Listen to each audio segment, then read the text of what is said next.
Hi எல்லாம் எப்படி இருக்கீங்க? நாங்கள் நல்லா இருக்கோம். நீங்களும் சூப்பராக இருப்பீங்கன்னு நினைக்கிறேன். இன்றைக்கி என்ன வீடியோன்னு பார்த்தீங்கன்னாக்கா ஒரு மார்னிங் ரொட்டீன் வ்ளாக் தான். அதுவும் இல்லாமல் என்னோடய வீடியோ புதுசாக பார்க்கலாம் ப்ளீஸ் சப்ஸ்கிரைப் பண்ணிட்டு அதுக்கப்புறம் பாருங்கள். முடிஞ்ச அளவுக்கு எல்லாருமே சப்போர்ட் பண்ணுங்கள். இப்போ வாங்க வீடியோக்குள்ளே போகலாம். இன்றைக்கி டே 6 மணிக்கு தாங்க ஸ்டார்ட் ஆச்சு. ஏஞ்சதுமே வெளியே தண்ணி பிடிச்சிட்டு வெளியே வேலையெல்லாம் முடிச்சுட்டு அதுக்கப்புறம் உள்ளே கிச்சனுக்கு என்ட்ரி கொடுத்தாச்சு. நான் பிரேக்ஃபாஸ்ட் பண்ணலான்னு யோசிச்சுட்டு இந்த கோதுமை மாவு இருந்துச்சு, அப்படியே சன்னாவும் இருந்துச்சு. அதில் பூரி செஞ்சு மசாலா செய்யலான்ட்டு முடிவு பண்ணேன். அதுக்கப்புறம் ஃபஸ்ட்டு வந்துட்டு சென்னா வந்துட்டு நான் ஊற வைக்கவே இல்லை. நைட்டு மறந்துட்டேன். நான் எப்பவுமே வந்துட்டு காலையில் எழுந்திரிச்சதுமே என்ன பொருள் இருக்கோ அதை வச்சு தான் நான் ஒரு பிரேக்ஃபாஸ்ட் செய்கிறதோ சமைக்கிறதோ ஆரம்பிப்பேன். நைட்டை எல்லாரும் மாரி முடிவு பண்ணவே மாட்டேன். ஒரு சில பேர் வந்துட்டு நைட்டே முடிவு பண்ணிட்டு காலையில் செய்வாங்க. பட் நான் அப்படி செய்யவே மாட்டேன். ஃபர்ஸ்ட்டு சென்னா ஊற வைக்கிறதுக்கு தண்ணி நல்லா கொதிக்க வச்சு ஹாட் பாக்ஸில் ஊற்றிட்டு அதுக்கப்புறம் சென்னா போட்டுட்டு மூடி போட்டு நல்லா க்ளோஸ் பண்ணி விட்டாக்கா 1 மணி நேரத்தில் சென்னா வந்துட்டு நல்லாவே ஊறி வந்துடும். ஊற வச்சதுக்கப்புறம் வந்துட்டு மாவு பேசுறதுக்கு எல்லாம் மாவு எடுத்து போட்டுட்டு இருந்தேன். நான் கொஞ்சமாக தான் மாவு பேசி போகிறேன்.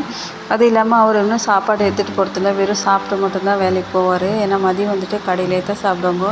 நானும் கடையில் சாப்பிடாத அப்படின்னு சொன்னாலுமே கேட்க மாட்டார். கடையில் தான் சாப்பிடணுன்ட்டு போவார். வீட்டு சாப்பாடு எடுத்துகிட்டு போகிறதில்ல. மாவு பிசைஞ்சு வச்சுட்டு அதுக்கப்புறம் கிரேவிக்கு எல்லாமே ரெடி பண்ணிட்டு இருந்தேன். ஃபஸ்ட்டு 2 தக்காளி எடுத்து நல்லா கிரைண்ட் பண்ணி எடுத்துக்கிட்டேன் ரெண்டுமே. அதுக்கப்புறம் தேங்காய் சோம்பு நல்லா கிரைண்ட் பண்ணி எடுத்துகிட்டு தாளிப்புக்கு எண்ணெய் அப்புறம் ஹோல் ஸ்பைசஸ் போட்டு நல்லாவே ஃப்ரை பண்ணிவிட்டு அதுக்கப்புறம் வெங்காயம் போட்டு ஃப்ரை பண்ணணும். ஃப்ரை ஆனதுக்கப்புறம் அரைச்சி வச்ச தக்காளி ஊற்றி நல்லா பச்சை ஸ்மெல் போகிற அளவுக்கு நல்லாவே ஃப்ரை ஆகணும் தக்காளி. அப்படியே தேங்காய் விழுது சேர்த்திக்கணும். சேர்த்து ஒரு 5 நிமிஷம் நல்லாவே அது கொதிக்க விடணும்.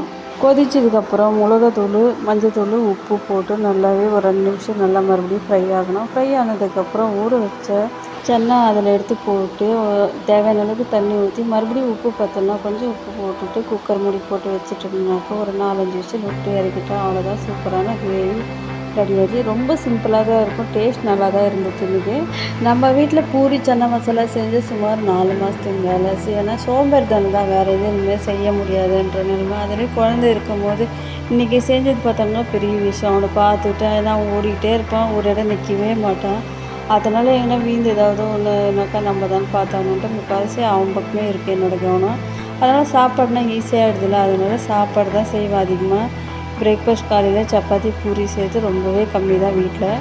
டெய்லி சப்பாத்தி பூரியாக தின்ன உடம்பு இது. ஆனால் இப்போ பார்த்திங்கனாக்கா வெறும் சாப்பாடு தான் ஓடிட்டு இருக்கு. ஏன்னா நம்ம செய்கிறல, அதனால் ஏதோ ஒன்று சாப்பிட்டுக்கலான்ட்டு.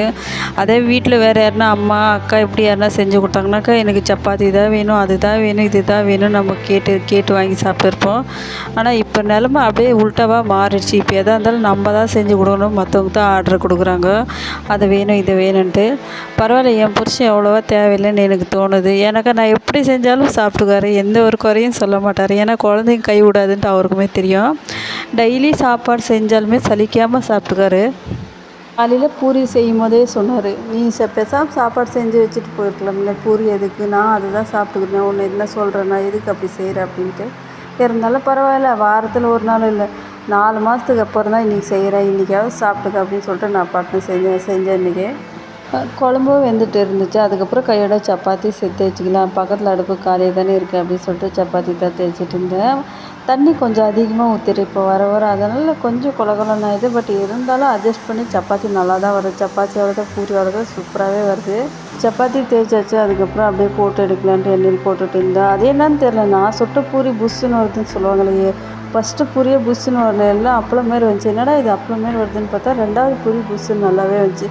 அதுக்கப்புறம் அப்பாடா இன்றைக்கி நல்லா வந்துச்சு அப்படின்னு மனசுக்குள்ளேயே ஒரு சந்தோஷம். பூரி எல்லாம் சுடுறதுக்கே லேட் ஆகிடுச்சு, 8:45 ஆகிடுச்சு. அதை வேறு திட்டிகிட்டே இருந்தேன், வேலைக்கு லேட் ஆச்சுட்டு. பட் இருந்தாலும் ஒரு 5 நிமிஷம் போகிறப்ப நீ இன்றைக்கி போனால் இன்னும் 2 நாள் வீட்டுக்கு வர மாட்டேன், அங்கே தானே வேலை செய்வேன் அப்படின்னு சொல்லிட்டு அதுக்கப்புறம் அவருமே சாப்பிட்டுட்டு அப்படியே வேலைக்கு கிளம்பிட்டார். எனக்குமே பசி பயங்கரம் எடுத்துகிட்டு இருந்துச்சு. அதுக்கப்புறம் நானுமே போட்டு உக்காந்துட்டேன் சாப்பாட்டுக்கு. எனக்கு ஒரு விஷயம் புரியல, பாவம் இந்த ஆம்பளைங்கெல்லாம் ஓடிக்கிட்டே இருக்காங்க. அது என்னன்னே தெரியல. ஒரு நாள் நின்னாலுமே இன்றைக்கி சம்பளம் போகுது அப்படின்னு யோசிக்கிறவங்க பல பேர் இருக்காங்க. இருந்தாலும் இந்த ஆம்பளைங்கெல்லாம் பார்த்தா எனக்கு ரொம்பவே பாவமாக தோணுது. ஏன்னா நம்ம வந்துட்டு லேடிஸ் எல்லாம் வந்துட்டு என்ன பண்ணுவோம்னாக்கா, நம்ம கஷ்டம் இருந்துச்சுன்னா நம்ம புலம்பி தீர்த்துறோம் மற்றவங்கக்கிட்ட, இல்லை வீடியோலாவது புலம்பி தீர்த்துக்கிறோம், மனசு கொஞ்சம் ரிலாக்ஸ் ஆகுது.